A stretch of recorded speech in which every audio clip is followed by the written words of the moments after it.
이야기 속으로 들어가기 전 여러분의 소중한 구독과 좋아요는 저에게 큰 힘이 됩니다. 옛사람들의 애달픈 사연을 전해드리는 이 자리에 함께 해주셔서 진심으로 감사드리며 오늘 준비한 첫 번째 이야기를 시작하겠습니다. 하늘을 찌를 듯한 기세를 자랑하던 한양의 명월관에 전대미문의 역병이 들이닥친 것은 어느 시린 초겨울의 일이었습니다. 장안에 내로라 하는 한량들이 그녀의 치맛자락 한 번을 붙잡기 위해 줄을 서고 웃음 한 번에 천금을 아끼지 않았던 절세가인 월향. 그녀는 명월관의 가장 높은 곳에 핀 꽃이었으나 역병이라는 무심한 바람 앞에 그 화려한 꽃잎은 속절없이 시들어갔습니다. 어제까지만 해도 그녀의 발밑에 보석을 바치던 사내들은 병든 그녀를 보자마자 귀신이라도 본 듯 소스라치며 달아났고 금비난 이부자리 대신 차디찬 바닥이 그녀의 보금자리가 되었습니다. 명월관 행수마님은 평소 자매처럼 아끼겠다던 말을 손바닥 뒤집듯 뒤집었습니다. 고름 섞인 기침을 내뱉으며 신음하는 월향의 방으로 들이닥친 행수마님은 코를 틀어주고는 불호령을 내렸습니다. 재수없게 이런 역병에 걸려 장사를 망치게 하느냐며 당장 저 계집을 성 밖으로 내던지라고 소리쳤습니다. 월향은 한때 자신이 입었던 낡은 비단 한 장에 돌돌 말려 길바닥으로 내몰렸습니다. 화려했던 명월관의 대문이 쾅 소리를 내며 닫혔고 월향은 차가운 흙바닥 위에서 죽음만을 기다리는 처량한 신세가 되었습니다. 눈보라가 몰아치기 시작한 저녁, 길을 지나던 사람들은 가마니를 뒤집어 쓴 채 신음하는 월향을 보며 재수없다는 듯 침을 뱉거나 멀찍이 돌아갔습니다. 그때였습니다. 명월관에서 나무를 해오고 물을 깃던 종놈 돌쇠가 그 앞을 지나가게 되었습니다. 돌쇠는 어릴 적부터 머리가 조금 모자라 사람들에게 바보 돌쇠라 불리며 온갖 굳은 일을 도맡아 하던 사내였습니다. 침을 질질 흘리며 헤헤 웃는 것이 일상이었고 사람들은 그런 그를 짐승보다 조금 나은 존재로 여겼습니다. 하지만 돌쇠의 눈에 비친 월향은 역병에 걸린 흉측한 환자가 아니었습니다. 예전 자신이 나무를 지고 가다 넘어져 무릎을 깨뜨렸을 때 남들의 시선을 아랑곳하지 않고 비단 손수건을 꺼내 상처를 닦아주며 아프지 않느냐고 다정하게 물어봐 주었던 유일한 사람이었습니다. 돌쇠는 덜덜 떨리는 손으로 월향의 얼굴을 덮은 낡은 천을 걷어냈습니다. 초췌해진 얼굴과 갈라진 입술을 보며 돌쇠의 커다란 눈망울에 눈물이 맺혔습니다. 돌쇠는 곧장 명월관의 뒷문으로 달려갔습니다. 그리고는 행수마님의 발치에 무릎을 꿇고 품 안에서 꼬질꼬질한 헝겊 뭉치를 꺼냈습니다. 그 안에는 돌쇠가 십수년 동안 먹을 것 못 먹고 입을 것 못 입으며 모아온 엽전 5냥이 들어있었습니다. 그것은 돌쇠의 전 재산이자 언젠가 고향으로 내려가 작은 밭대기 하나라도 마련하려던 그의 평생의 꿈이었습니다. 돌쇠는 서툰 말투로 웅얼거렸습니다. 이거 드릴 테니 월량 아가씨를 제게 주십시오. 제가 데려가서 살리겠습니다. 행수마님은 코웃음을 쳤습니다. 이미 죽어가는 목숨이나 다름없는 계집을 데려가겠다는 바보의 제안이 가소로웠지만 한편으로는 썩은 고기만도 못한 것을 5냥이나 받고 치울 수 있다는 생각에 눈이 번쩍 띄었습니다. 행수마님은 돌쇠의 손에서 엽전 뭉치를 낚아채며 더러운 것을 보듯 그를 밀쳐냈습니다. 그래, 가져가려무나. 길바닥에서 죽든 말든 이제 내 알 바 아니니 다신 이곳 근처에 얼씬도 하지 마라. 돌쇠는 기뻐하며 다시 월향에게로 달려갔습니다. 그는 자신의 낡은 무명 저고리를 벗어 그녀를 감싸 안았습니다. 뼈만 남은 월향은 깃털처럼 가벼웠습니다. 돌쇠는 그녀를 등에 업고 성 밖 산기슭에 있는 자신의 작은 오두막을 향해 걷기 시작했습니다. 발이 푹푹 빠지는 눈길 위에서 돌쇠는 행여나 등에 업힌 그녀가 추울까봐 자신의 체온을 나누려 애썼습니다. 월향의 가느다란 숨결이 돌쇠의 뒷덜미에 닿을 때마다 돌쇠는 혼잣말로 중얼거렸습니다. 아가씨, 죽지 마셔요. 돌쇠가 왔습니다. 돌쇠가 다 고쳐드릴게요. 오두막에 도착한 돌쇠는 밤낮으로 정성을 다했습니다. 산을 뒤져 약초를 캐오고 자신의 밥은 굶겨가며 구걸해온 쌀로 죽을 쑤어 월향의 입에 넣어주었습니다. 역병이 옮끌까 두려워 아무도 다가오지 않는 그 외딴 집에서 오직 바보 돌쇠만이 그녀의 곁을 지켰습니다. 지극정성이라는 말로도 부족한 헌신이었습니다. 월향의 고열이 밤을 새워 이어질 때면 돌쇠는 찬물에 몸을 적셔 자신의 몸으로 그녀의 열을 식혔습니다. 그렇게 보름이 지났을 무렵 기적이 일어났습니다. 도저히 깨어날 것 같지 않던 월향이 서서 이 눈을 뜬 것입니다. 희미한 시야 사이로 가장 먼저 보인 것은 시커멓게탄 얼굴로 옆에서 꾸벅꾸벅 졸고 있는 돌쇠의 모습이었습니다. 월향은 자신의 손을 꼭 잡고 있는 돌쇠의 거친 손을 보며 뜨거운 눈물을 흘렸습니다. 천하의 병기라 칭송받으며 수많은 사내의 사랑을 받았지만 정작 자신이 가장 비참한 순간에 손을 내밀어준 사람은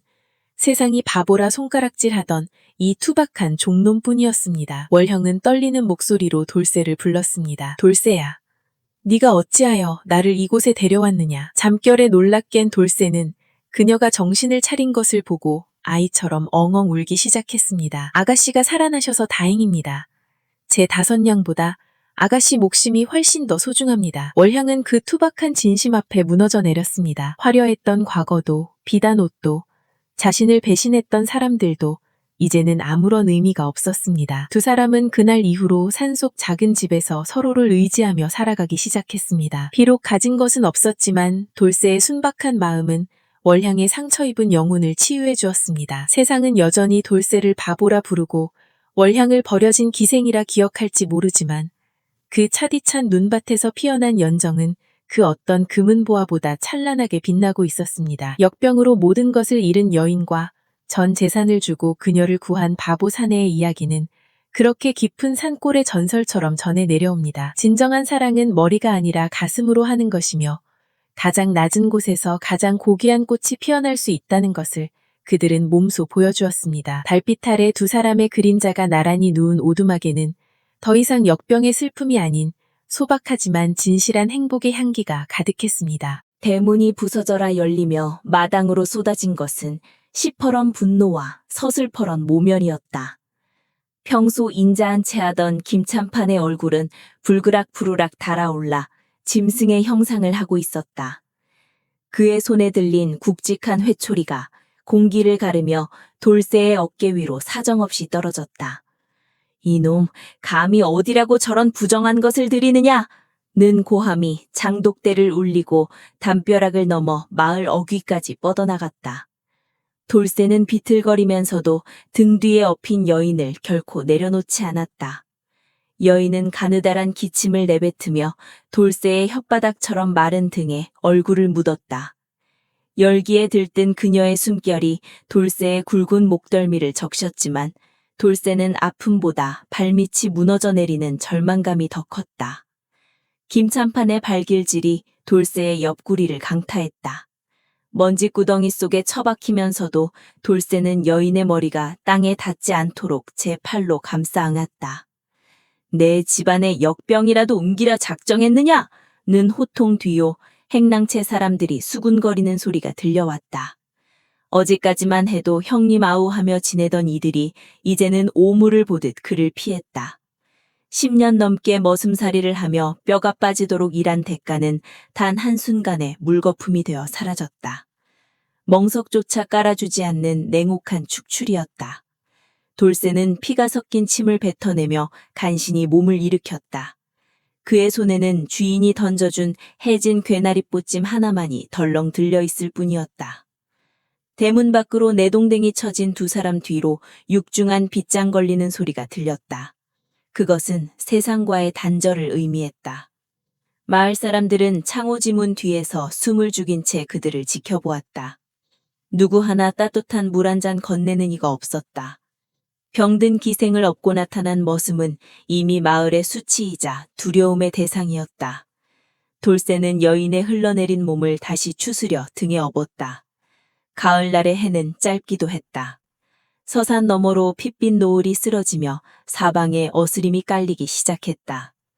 마을을 벗어나는 길목에서 마주친 바람은 낮에 그것과는 전혀 달랐다. 단풍을 붉게 물들이던 가을바람은 어느새 칼날을 품은 채 살갗을 파고들었다. 산 밑으로 내려앉는 공기는 습하고 차가웠다. 돌쇠는 홑바지 아래로 전해지는 한기에 몸을 떨었지만 정작 걱정되는 것은 등에 업힌 여인의 온기였다. 그녀의 몸은 불덩이처럼 뜨거웠다가도 어느 순간 얼음장처럼 차갑게 식어버리기를 반복했다. 돌쇠는 자신의 저고리를 벗어 여인의 발등까지 감싸 안았다. 맨몸으로 들이치는 바람이 가슴팍을 갈기갈기 찢어놓는 듯 했지만 그는 멈출 수 없었다. 산으로 향하는 길은 험하고 가팔랐다. 길도 제대로 나 있지 않은 덤불 헤치며 나아가는 걸음마다 낙엽 밟는 소리가 비명처럼 울려 퍼졌다. 바스락거리는 소리는 마치 그들을 쫓아오는 마을 사람들의 비웃음처럼 들리기도 했고 죽음의 사자가 뒤를 밟는 소리 같기도 했다. 돌쇠는 어둠 속에서도 뚜렷이 보이는 산등성이를 응시했다. 저 위, 사람들의 발길이 끊긴 지 오래된 약초꾼의 폐가가 있다는 사실을 그는 기억해냈다. 지금 그들에게 허락된 유일한 안식처는 짐승들이나 드나들 법한 그 낡은 집뿐이었다. 돌부리에 걸려 넘어질 뻔할 때마다 돌쇠는 이를 악물었다. 무릎이 깨지고 손등이 긁혀 피가 맺혔으나 통증을 느낄 겨를조차 없었다. 등에 업힌 여인이 낮은 신음과 함께 그의 이름을 부르는 듯했기 때문이었다. 돌쇠야, 미안하구나. 환청 같은 목소리가 바람에 섞여 들려올 때면 돌쇠는 고개를 세차게 저으며 대답했다. 아무 말씀 마십시오, 아씨. 제가 다 알아서 할 터이니 정신만 바짝 차리십시오. 하지만 여인의 대답은 돌아오지 않았고 오직 거친 숨소리만이 고요한 산길을 메울 뿐이었다. 밤이 깊어질수록 산은 기괴한 형상으로 변해갔다. 앙상한 나뭇가지들은 귀신의 손가락처럼 허공을 휘저었고 이름 모를 산새의 울음소리는 처량하게 골짜기를 타고 흘렀다. 돌쇠의 다리는 이미 천근만근이었다. 한 걸음을 떼어놓을 때마다 허벅지 근육이 비틀리고 숨이 턱 밑까지 차올랐다. 눈앞이 가끔 노랗게 변하며 정신이 아득해졌지만 그는 등 뒤에 느껴지는 가느다란 생명의 박동의 의지에 버텼다. 이 가녀린 생명이 지금 오직 자신에게만 매달려 있다는 사실이 그를 걷게 하는 유일한 힘이었다. 마침내 산 허리 굽이진 곳에 퇴락한 초가 한 채가 모습을 드러냈다. 지붕은 반쯤 내려앉고 문짝은 경첩이 떨어져 나간 채 비스듬히 누워 있었다. 돌쇠는 마지막 남은 힘을 쥐어짜 안마당으로 들어섰다. 자풀이 무성한 마당은 버려진 시간의 깊이를 말해주고 있었다. 그는 조심스럽게 여인을 방 안으로 옮겼다. 곰팡이 냄새가 코를 찌르고 구멍난 창으로 가을바람이 사정없이 들이쳤지만 비바람을 피할 지붕이 있다는 것만으로도 눈물이 핑 돌았다. 돌쇠는 서둘러 마당의 마른 나뭇가지들을 긁어모았다. 떨리는 손으로 부싯돌을 쳐 불꽃을 피워 올렸다. 작은 불씨가 겨우 자리를 잡고 타오르자 방 안에 비로소 온기가 감돌기 시작했다. 불빛 아래 드러난 여인의 얼굴은 창백하다 못해 푸른 빛이 돌았다. 돌쇠는 자신의 소매를 잘라 여인의 이마에 맺힌 식은땀을 닦아주었다. 밖에서 다시 매서운 바람이 휘몰아치며 낡은 문짝을 덜컹거렸다. 산짐승의 울음소리가 멀리서 들려오고 정체를 알 수 없는 어둠이 집 주변을 촘촘히 에워쌌다. 돌쇠는 여인의 찬 손을 제 두 손으로 꼭 감싸주었다. 자신의 온기가 조금이라도 그녀에게 전해지기를 간절히 바라는 마음이었다. 주인 댁에서의 모욕도, 산속의 추위도, 앞으로 닥쳐올 막막한 생계의 두려움도 지금 이 순간만큼은 뒷전이었다. 오직 타오르는 불꽃 소리와 여인의 가느다란 호흡 소리만이 고요한 폐가를 채우고 있었다. 가을밤은 깊어만 갔고 세상으로부터 버림받은 두 사람의 처절한 도피는 이제 겨우 첫날 밤을 맞이하고 있었다. 돌쇠는 꺼져가는 불꽃을 보며 다짐했다. 죽음이 문턱 앞까지 찾아온다 해도 결코 이 손을 놓지 않겠노라고. 어둠 속에서 타오르는 작은 불꽃처럼 그의 의지는 시린 가을바람 속에서도 꺾이지 않고 묵묵히 밤을 지키고 있었다. 어둠이 짙게 깔린 숲의 끝자락, 이름 모를 산짐승의 울음소리조차 잦아든 고요 속에 낡은 폐가 한 채가 위태롭게 서 있었습니다.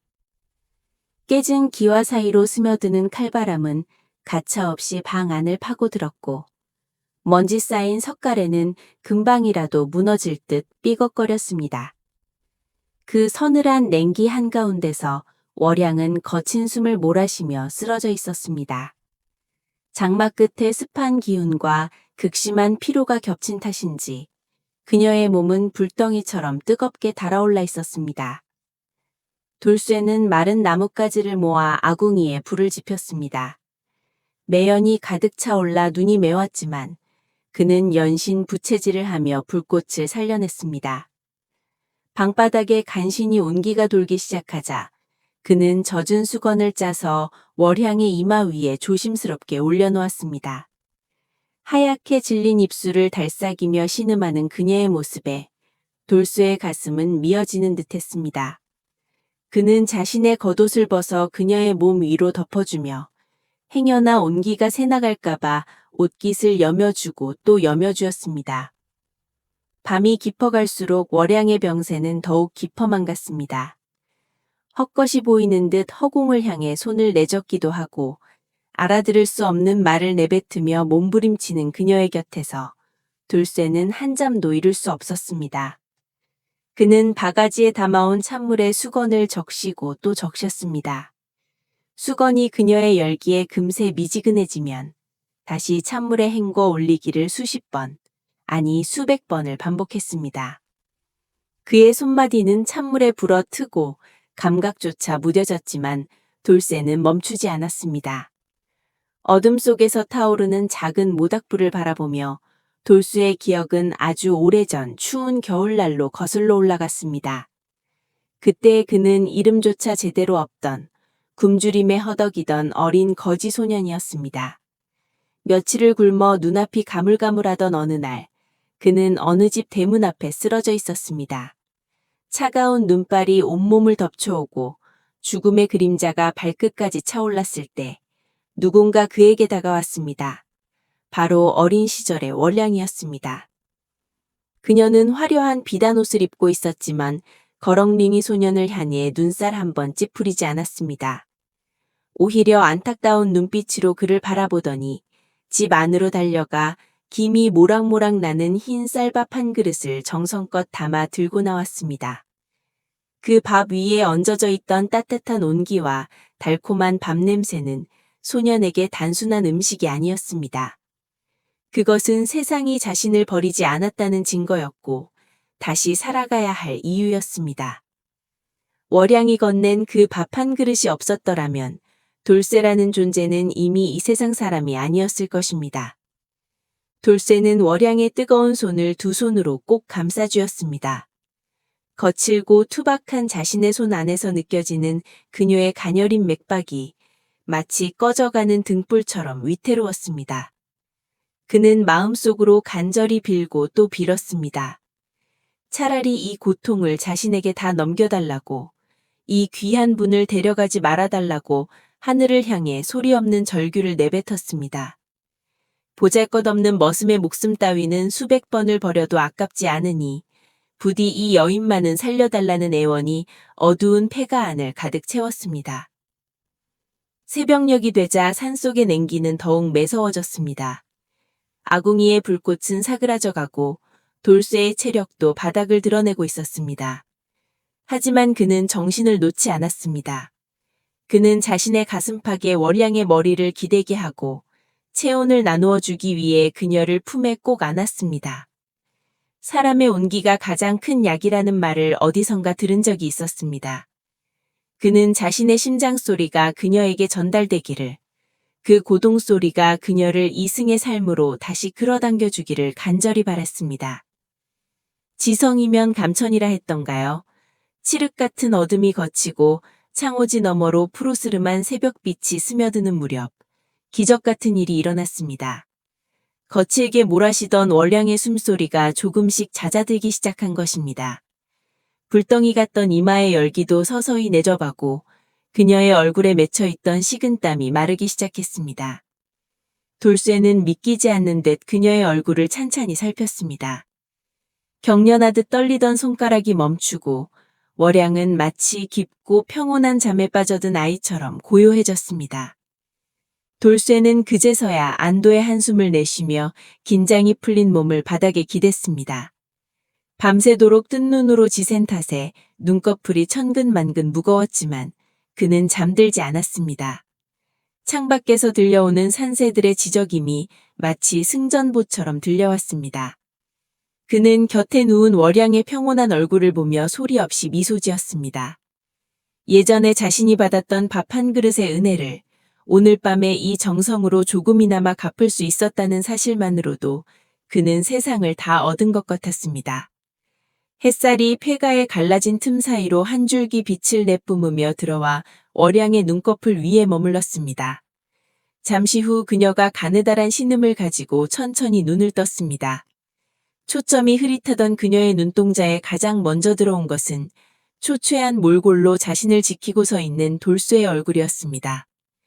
월양은 말하지 않아도 알 수 있었습니다. 이 길고 험난한 밤 동안 누가 자신을 죽음의 문턱에서 붙잡아 주었는지, 누구의 온기가 차가운 육신을 데워주었는지 말입니다. 돌쇠는 그녀가 떼어난 것을 확인하자마자 서둘러 자리에서 일어나 다시 물을 뜨러 달려나갔습니다. 비틀거리는 걸음이었지만 그의 뒷모습에는 생기가 넘쳤습니다.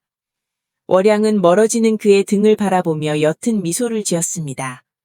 폐가의 차가운 공기 속에서도 두 사람 사이에는 그 무엇보다 따뜻하고 순수한 기류가 흐르고 있었습니다.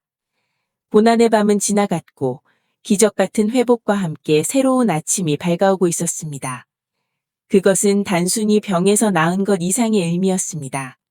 서로를 향한 깊은 신뢰와 보이지 않는 인연의 끈이 더욱 단단하게 묶인 생명의 아침이었습니다. 깊은 산새가 첩첩이 둘러싸인 정적 속에서 오직 바람의 숨결과 이름 모를 산새들의 지저귀만이 정적을 깨우는 아침이 밝아옵니다. 사람의 발길이 닿지 않는 이 깊은 오지의 오두막은 세상의 모든 소란으로부터 격리된 채 오직 두 사람만의 온기로 채워져 있습니다. 아침 안개가 사너리를 휘감고 지나가는 사이 오두막 마당 한편에 세워둔 약탕관에서는 쌉싸름하면서도 구수한 한약재 냄새가 끊임없이 피어오릅니다. 그 연기는 마치 하늘에 올리는 간절한 기도처럼 허공으로 흩어집니다. 돌쇠는 거칠고 투박한 손마디를 움직여 부채질을 멈추지 않습니다. 장작불의 열기가 이마에 땀방울을 맺히게 하지만 그의 시선은 오직 방 안에서 가뿐숨을 몰아쉬며 누워있는 월향에게 향해 있습니다. 그는 어린 시절부터 산을 타며 몸소 익힌 약초 지식을 하나둘씩 머릿속에서 끄집어냈습니다.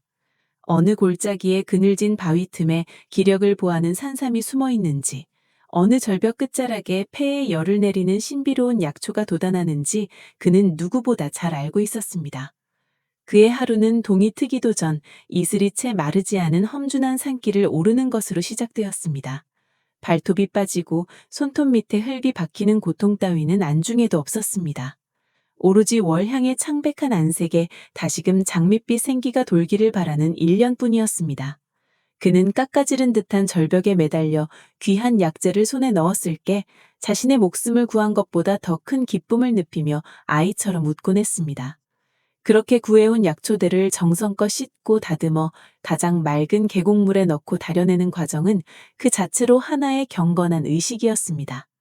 약탕관의 뚜껑이 들썩이며 진한 약이 우러나오면 돌쇠는 조심스럽게 사발에 약을 옮겨 담았습니다.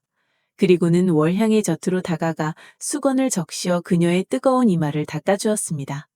정신을 잃고 헤매는 월향의 귓가에 그는 끊임없이 나지막한 목소리를 들려주었습니다. 아가씨, 조금만 더 기운을 내십시오. 이제 곧 봄이 오고 꽃이 피면 저와 함께 저 아래 산책도 나가셔야 하지 않겠습니까? 제발 저를 두고 먼저 가지 마십시오. 그의 목소리에는 투박한 사내의 진심 어린 애절함이 서려 있었습니다. 지성이면 감천이라 했던가요? 며칠 밤낮을 사경을 헤매던 월향이 마침내 무거운 눈꺼풀을 들어 올렸습니다. 그녀의 시야에 가장 먼저 들어온 것은 며칠 사이에 눈에 띄게 수척해진 돌쇠의 얼굴이었습니다. 수염은 덥수룩하게 자랐고 옷은 산 가시덩굴에 찢겨 누더기가 되었지만 그녀를 바라보는 그의 눈동자만큼은 밤하늘의 별보다 맑고 깊었습니다.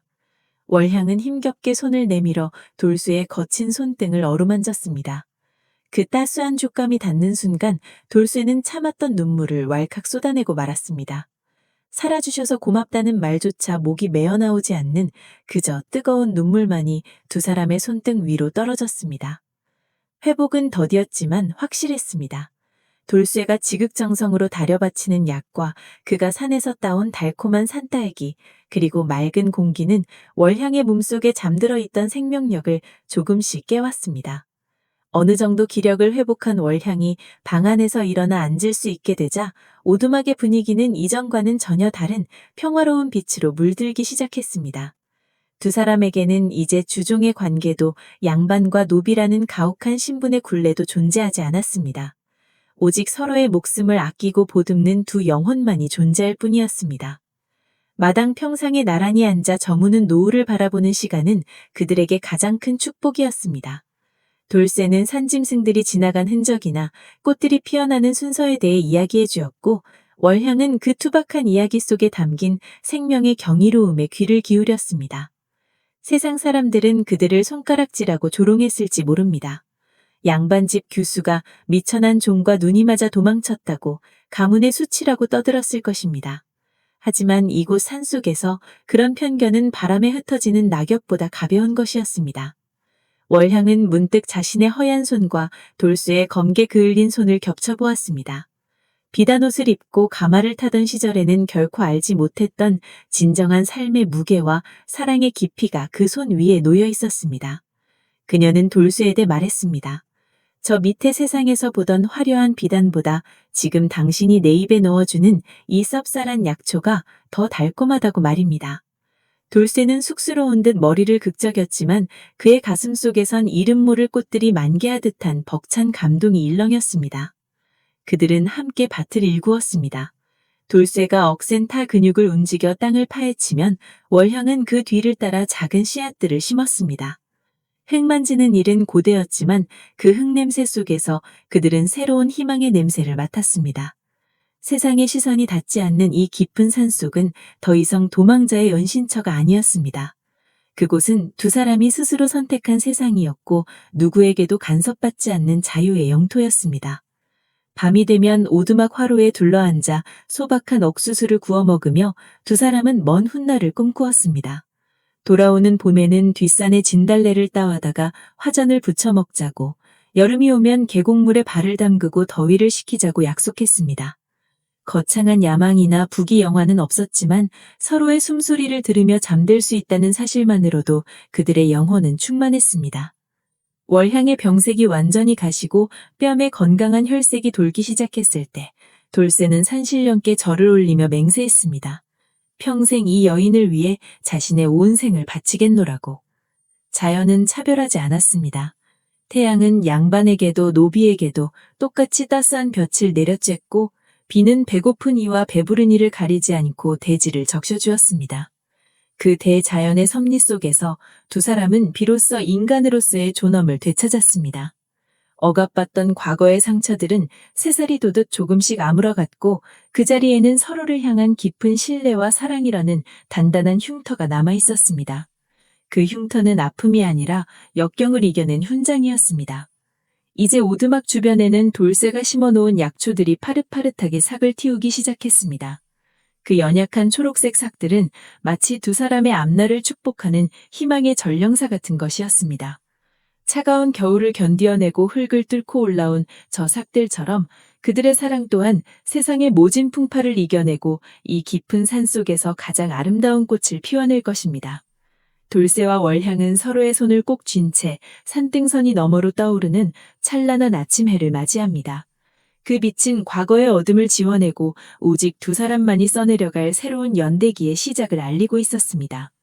숲은 깊고 평온하며 그 속에서 싹트는 희망은 그 어떤 절망보다 강인하게 대지에 뿌리를 내리고 있었습니다. 겨우내 산자락을 핥히던 칼바람이 어느덧 기세를 꺾고 삭막하던 나뭇가지 끝에 연두빛 생명이 몽글몽글 맺히기 시작했습니다.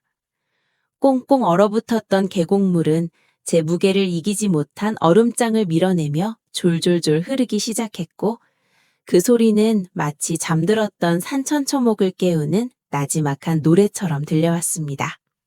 모진 추위 속에서 서로의 체온에 의지해 긴 밤을 견뎌냈던 돌쇠와 월향에게도 마침내 기다리던 봄의 서곡이 울려 퍼진 것입니다. 산피탈 구석에 버려져 귀신이나 나올 법했던 폐가는 이제 더 이상 예전의 흉물스러운 모습이 아니었습니다. 돌쇠는 해가 뜨기도 전에 자리에서 일어나 마당에 쌓인 묵은 먼지를 쓸어내고 사가 내린 석가래를 보수하기 시작했습니다. 그의 투박하고 거친 손은 쉼없이 움직였습니다. 산에서 직접 베어온 소나무를 다듬어 기둥을 세우고 무너진 담벼락에는 황토를 이겨 발랐습니다. 구슬땀이 턱끝을 타고 흘러 땅바닥에 툭툭 떨어졌지만 돌쇠는 힘든 기색 하나 없이 망치질을 이어갔습니다. 그에게 이 집은 단순히 비바람을 피하는 곳이 아니라 평생 처음으로 온전히 자신의 힘으로 일구어낸 삶의 요새였기 때문입니다. 방 안에서는 월향의 손길이 분주했습니다. 그녀는 시커먼 그을음으로 뒤덮였던 벽면을 깨끗하게 닦아내고 돌쇠가 장바닥에서 구해다 준 뽀얀 창호지를 정성스레 발랐습니다. 풀기가 채 마르기도 전 팽팽하게 펴진 종이 위로 봄볕이 은은하게 투과되어 방안을 가득 채우자 서늘하기만 했던 공기가 비로소 보드라운 온기를 품기 시작했습니다. 월향은 낡은 호디부를 정갈하게 개어 구석에 두고 돌쇠가 만들어준 작은 선반 위에 길가에서 꺾어온 진달래 한 가지를 소담하게 꽂아두었습니다. 꽃분홍색 꽃잎이 방 안의 흙냄새와 어우러지자 죽어있던 공간에 생생한 숨결이 불어넣어졌습니다. 두 사람의 일상은 고단했지만 그 고단함조차 달콤한 희망으로 변모해 갔습니다. 돌쇠가 마당 한편의 텃밭을 일구기 위해 돌멩이를 골라내면 월량은 그 옆에서 말라 비틀어진 풀뿌리를 뽑아내며 도란도란 이야기를 나누었습니다. 돌쇠는 무뚝뚝한 말투로 무리하지 말라며 투덜대면서도 월량의 이마에 맺힌 땀방울을 자신의 소매자락으로 슬쩍 닦아주곤 했습니다. 그럴 겨우내 산자락을 핥히던 칼바람이 어느덧 기세를 꺾고 삭막하던 나뭇가지 끝에 연두빛 생명이 몽글몽글 맺히기 시작했습니다. 꽁꽁 얼어붙었던 계곡물은 제 무게를 이기지 못한 얼음장을 밀어내며 졸졸졸 흐르기 시작했고 그 소리는 마치 잠들었던 산천초목을 깨우는 나지막한 노래처럼 들려왔습니다. 모진 추위 속에서 서로의 체온에 의지해 긴 밤을 견뎌냈던 돌쇠와 월향에게도 마침내 기다리던 봄의 서곡이 울려 퍼진 것입니다. 산피탈 구석에 버려져 귀신이나 나올 법했던 폐가는 이제 더 이상 예전의 흉물스러운 모습이 아니었습니다. 돌쇠는 해가 뜨기도 전에 자리에서 일어나 마당에 쌓인 묵은 먼지를 쓸어내고 사가 내린 석가래를 보수하기 시작했습니다. 그의 투박하고 거친 손은 쉼없이 움직였습니다. 산에서 직접 베어온 소나무를 다듬어 기둥을 세우고 무너진 담벼락에는 황토를 이겨 발랐습니다. 구슬땀이 턱끝을 타고 흘러 땅바닥에 툭툭 떨어졌지만 돌쇠는 힘든 기색 하나 없이 망치질을 이어갔습니다. 그에게 이 집은 단순히 비바람을 피하는 곳이 아니라 평생 처음으로 온전히 자신의 힘으로 일구어낸 삶의 요새였기 때문입니다. 방 안에서는 월향의 손길이 분주했습니다. 그녀는 시커먼 그을음으로 뒤덮였던 벽면을 깨끗하게 닦아내고 돌쇠가 장바닥에서 구해다 준 뽀얀 창호지를 정성스레 발랐습니다. 풀기가 채 마르기도 전 팽팽하게 펴진 종이 위로 봄볕이 은은하게 투과되어 방안을 가득 채우자 서늘하기만 했던 공기가 비로소 보드라운 온기를 품기 시작했습니다. 월향은 낡은 호디부를 정갈하게 개어 구석에 두고 돌쇠가 만들어준 작은 선반 위에 길가에서 꺾어온 진달래 한 가지를 소담하게 꽂아두었습니다. 꽃분홍색 꽃잎이 방 안의 흙냄새와 어우러지자 죽어있던 공간에 생생한 숨결이 불어넣어졌습니다. 두 사람의 일상은 고단했지만 그 고단함조차 달콤한 희망으로 변모해 갔습니다. 돌쇠가 마당 한편의 텃밭을 일구기 위해 돌멩이를 골라내면 월량은 그 옆에서 말라 비틀어진 풀뿌리를 뽑아내며 도란도란 이야기를 나누었습니다. 돌쇠는 무뚝뚝한 말투로 무리하지 말라며 투덜대면서도 월량의 이마에 맺힌 땀방울을 자신의 소매자락으로 슬쩍 닦아주곤 했습니다. 그럴 때마다 월향은 수줍은 미소를 지으며 오늘 저녁엔 향긋한 냉이 된장국을 끓여주겠노라 약속했습니다. 어느 오후 돌쇠는 지붕 위에 올라가 썩은 집단을 걷어내고 새 집으로 이형을 얹었습니다. 높은 곳에 올라앉아 바라본 마을은 멀리 떨어져 있었지만 이곳 폐가만큼은 세상의 모든 시름으로부터 격리된 평화로운 섬처럼 느껴졌습니다. 갓 올린 볏짚의 황금빛이 오후의 햇살을 받아 눈부시게 빛났습니다. 아래에서 새끼줄을 잡아주던 월향이 고개를 들어 돌쇠를 바라보았습니다. 햇살 때문에 찡그린 그녀의 얼굴 위로 행복한 미소가 번져 있었습니다. 돌쇠는 그 미소를 보는 것만으로도 가슴 깊은 곳에서 뜨거운 무언가가 울컥 치밀어 오르는 것을 느꼈습니다. 누군가를 지켜줄 수 있다는 것, 그리고 돌아올 따뜻한 집이 있다는 것이 이토록 가슴 벅찬 일임을 그는 60평생 처음으로 깨닫고 있었습니다. 부엌 아궁이에서는 이제 매일같이 하얀 연기가 피어올랐습니다. 더 이상 눈치 보며 빌려 쓰는 불씨가 아니라 자신들의 삶을 지탱해 줄 정직한 불꽃이었습니다. 무너졌던 가마솥거리를 다시 세우고 반질반질하게 길을 들이자 솥 안에서는 구수한 밥 냄새가 진동했습니다. 월향은 산에서 뜯어온 취나물과 쓴바귀를 조물조물 묻혀 밥상에 올렸고 돌쇠는 산 짐승을 막기 위해 튼튼한 쌀이문을 엮어 달았습니다. 삐걱거리던 문소리 대신 든든하게 맞물리는 빗장 소리가 저녁 공기를 갈랐습니다. 밤이 깊어지면 두 사람은 따끈하게 달구어진 구들장 위에 나란히 누웠습니다. 천장에 갈라진 틈 사이로 별빛이 새어 들어오던 날들도 있었지만 이제는 꼼꼼히 바른 흙벽 덕분에 외풍조차 들어오지 않았습니다. 아궁이에서 타오르던 장작의 잔불이 타닥타닥 소리를 내며 사그라들 때 돌쇠는 거친 손을 뻗어 월향의 야윈 손을 가만히 잡았습니다. 고생시켜서 미안하다는 말 대신 그는 손에 힘을 주어 꽉 쥐었습니다. 월향은 말없이 그의 어깨에 머리를 기댔습니다. 비록 비단 옷도 진수창도 없었으나 두 사람을 감싸 안고 있는 방 안의 공기는 세상 그 어떤 궁궐보다도 안온하고 넉넉했습니다. 어둠 속에 묻혔던 집은 이제 어엿한 할매 터전이 되어가고 있었습니다. 마당 구석에는 돌쇠가 만들어둔 나무 평상이 놓였고 담벼락 아래에는 월향이 심은 채소 씨앗들이 흙을 뚫고 나올 준비를 마쳤습니다. 지나가던 산새들도 예전처럼 흉물스러워 피하지 않고 처마밑에 둥지를 틀기 위해 바삐 날아다녔습니다. 사람의 손길이 닿고 마음이 깃들자 버려진 목재와 돌멩이들은 저마다의 자리를 찾아며 집이라는 이름의 안식처로 다시 태어난 것입니다. 어느덧 산등성이에 보름달이 차올라 폐가를 비추었습니다. 달빛 아래 놓인 소박한 초가는 이제 더 이상 쓸쓸해 보이지 않았습니다. 방 안에서 새어나오는 은은한 등잔불빛이 문창지를 통해 밖으로 번져나갔고 그 안에서 두 사람의 그림자가 하나로 겹쳐 보였습니다. 차디찬 겨울을 이겨낸 나무가 봄에 가장 단단한 꽃을 피우듯 폐허 위에서 시작된 두 사람의 삶도 그렇게 뿌리를 내리고 있었습니다. 내일은 밭에 감자를 심어야겠다고 나지막히 읊조리는 돌쇠의 말귀에 월향이 고개를 끄덕이며 화답했습니다. 소소한 대화 속에 내일이 있고 그 내일을 준비할 수 있는 오늘이 있다는 사실만으로도 그들에게는 기적이었습니다. 폐가는 더 이상 죽음의 공간이 아니었습니다. 그것은 매일 아침 태양과 함께 새로 태어나는 휴망의 성전이자 서로의 상처를 보듬어 안고 다시 시작하는 생명의 보금자리였습니다. 봄 기운이 만연한 산속 작은 집 한 채가 사람 사는 냄새를 풍기며 깊어가는 밤을 따뜻하게 지키고 있었습니다. 시린 바람이 코끝을 스치는 늦가을의 어느 해질녘이었습니다. 세상의 가장 낮은 곳, 누구의 시선도 닿지 않는 어두운 골목 끝에는 신분이라는 거대한 벽에 가로막혀 숨죽여 살아가던 두 영혼이 있었습니다.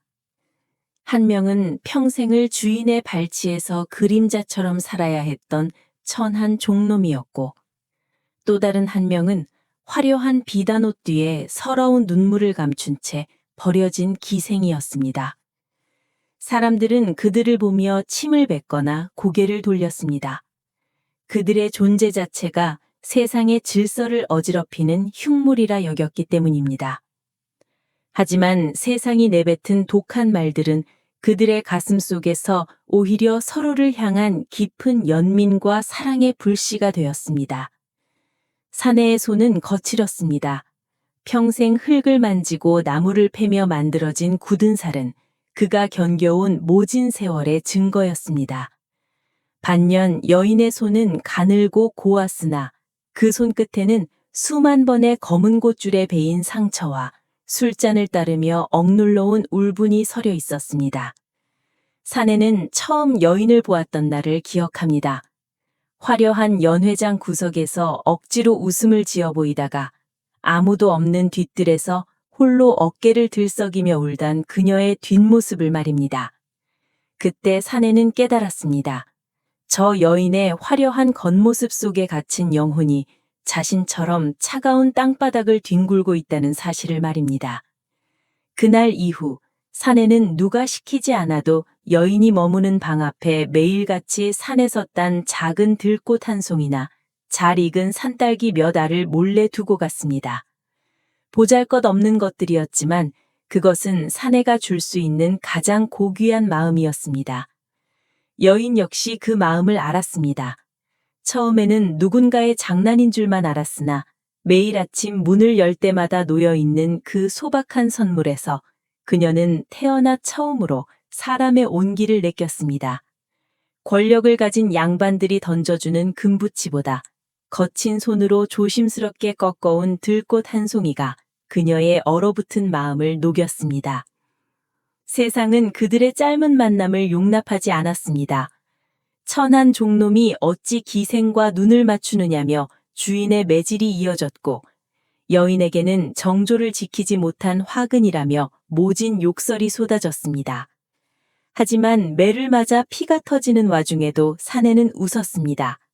자신의 고통보다 여인의 눈물을 닦아줄 수 없음에 더 가슴 아파했습니다. 여인은 결심했습니다. 세상이 정해준 이름으로 사는 것이 아니라 오직 한 사람의 연인으로 살아가겠노라고 말입니다. 그녀는 화려한 가채와 비단 옷을 미련 없이 벗어던졌습니다. 그 옷들은 그녀에게 화려한 감옥이었을 뿐이었습니다. 어느 칠흑같이 어두운 밤, 두 사람은 아무도 모르게 마을을 떠났습니다. 뒤를 쫓는 이들의 발소리가 들리는 듯 했지만 두 손을 꼭 맞잡은 그들에게 두려움은 없었습니다. 그들이 향한 곳은 첩첩산중, 문명과 신분의 굴레가 닿지 않는 깊은 골짜기였습니다. 그곳에서 사내는 나무를 베어 작은 초막을 지었고 여인은 거친 삼배옷을 입고 밭을 일구었습니다. 세상이 보기에는 비참한 도망자의 삶이었을지 모르나 그들에게는 매 순간이 기적이었고 축복이었습니다. 아침이면 산새들의 노래에 잠을 깨고 저녁이면 타오르는 모닥불 앞에 앉아 서로의 상처를 어루만졌습니다. 사내는 여인의 굽은 손가락에 입을 맞추며 그녀가 겪었을 서러움을 달랬고 여인은 사내의 등에 남은 매질 자국을 눈물로 씻어내며 그가 견딘 세월을 위로했습니다. 서로의 상처를 응시하는 과정은 곧 자기 자신을 치유하는 과정이기도 했습니다. 그들은 더 이상 종놈도 기생도 아니었습니다. 그저 서로를 세상에서 가장 귀하게 여기는 두 명의 인간일 뿐이었습니다. 세월이 흘러 그들의 머리 위로 하얀 서리가 내려앉았습니다. 거울 속에 자신을 보며 여인은 한때의 아름다움을 그리워하지 않았습니다. 대신 옆에서 묵묵히 땔감을 준비하는 사내의 굽은 등을 보며 잔잔한 미소를 지었습니다. 사내도 마찬가지였습니다. 여인의 얼굴에 깊게 파인 주름은 그에게 세상 그 어떤 그림보다 아름다운 사랑의 기록이었습니다. 그들은 깨달았습니다. 진정한 삶의 가치는 남들이 우러러보는 높은 자리에 있는 것이 아니라 비바람치는 세상 속에서 끝까지 내 손을 놓지 않는 단 한 사람과 함께하는 평온함에 있다는 것을 말입니다. 어느 맑은 가을날 두 사람은 처음 만났던 그때처럼 손을 잡고 산마루에 올랐습니다. 발 아래 펼쳐진 세상은 여전히 소란스럽고 욕망으로 가득 차 보였지만 그들에게는 그저 흘러가는 구름처럼 덧없게만 느껴졌습니다. 세상은 그들을 실패한 인생이라 부를지 모릅니다. 이름도 없이 사라져갈 천한 존재들이라 비웃을지도 모릅니다. 하지만 그들은 알고 있었습니다. 그 누구도 경험하지 못한 위대한 인연을 맺었고 세상이 주지 못한 가장 큰 평안을 얻었음을 말입니다. 석양이 지는 하늘 아래 두 사람의 그림자가 길게 하나로 겹쳐졌습니다. 그 모습은 마치 태초부터 하나였던 존재가 먼 길을 돌아 다시 만난 듯 경건하기까지 했습니다. 세상이 보지 못한 위대한 인연은 그렇게 고요하고도 찬란하게 완성되어 갔습니다. 신분의 벽을 넘고 편견의 칼날을 지나 오직 사랑이라는 이름으로 서로를 구원한 두 사람의 이야기는 산바람을 타고 멀리 퍼져나갔습니다. 지금까지 긴 이야기를 함께 해주신 여러분께 진심으로 감사의 마음을 전합니다. 이들의 이야기가 여러분의 마음속에 작은 울림과 위로가 되었기를 바랍니다. 세상의 시선보다 더 중요한 것은 내 곁에 있는 소중한 사람의 진심이라는 사실을 다시 한번 되새겨 봅니다. 오늘 들려드린 이 아름다운 인연의 이야기가 좋으셨다면 구독과 좋아요로 따뜻한 마음을 나눠주시길 정중히 부탁드립니다. 여러분의 작은 격려가 저희에게는 더 좋은 이야기를 전해드릴 수 있는 큰 힘이 됩니다. 다음 시간에도 가슴을 적시는 깊고 풍성한 이야기로 다시 찾아뵙겠습니다. 평안한 시간 되십시오. 감사합니다.